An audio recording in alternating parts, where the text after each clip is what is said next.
Most kids live for the final bell. They sprint for the exits like they're escaping a prison. But not Leo.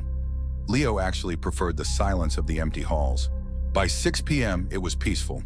By 8 p.m., the silence started to feel heavy. Leo didn't mind. He had work to do, and the deadline didn't care about the time. But the school changes when the sun goes down. The air gets colder, and the familiar smell of floor wax turns sour and metallic. Something was shifting in the dark. Thump. It wasn't a loud noise, but in the absolute silence, it sounded like a heartbeat. Leo froze. "Hello?" he whispered. The shadows didn't answer his call. He decided it was time to leave. His nerves were finally fraying. He threw his books into his bag, eyes darting toward the dark corners of the ceiling. The hallway felt longer than usual.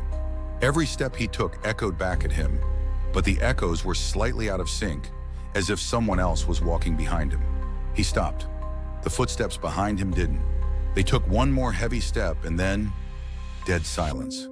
A locker door creaked, vibrating in the still air. He reached the front doors and pulled.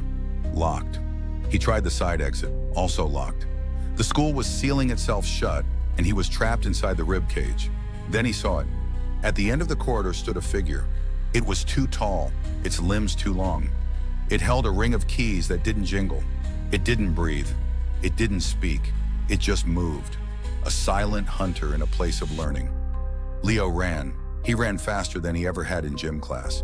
He ducked into room 302, sliding under a desk.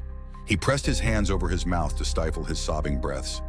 Outside, he heard the slow scrape of metal. The thing was searching. It knew he was here. The school belongs to it after hours. Every student who stays too late becomes another lesson it has to teach. He saw his chance. The window. It was a narrow gap, a sliver of hope. He crawled across the cold linoleum, praying the floor wouldn't creak for once. He tumbled out into the night air, the grass feeling like heaven under his hands. He didn't stop until his lungs burned, and the school was a distant silhouette. He was lucky. But some things aren't just stories. The school is a place for the living during the day, but at night it belongs to the shadows. Listen to me. No grade is worth your life. No project is worth the risk. When that final bell rings, you go home. You don't stay behind. Because once the sun sets, the school isn't a school anymore. It's a trap. Don't be the last one out. Don't stay late. Just go home. Stay safe. Stay out of the dark. And most importantly, leave when the classes end.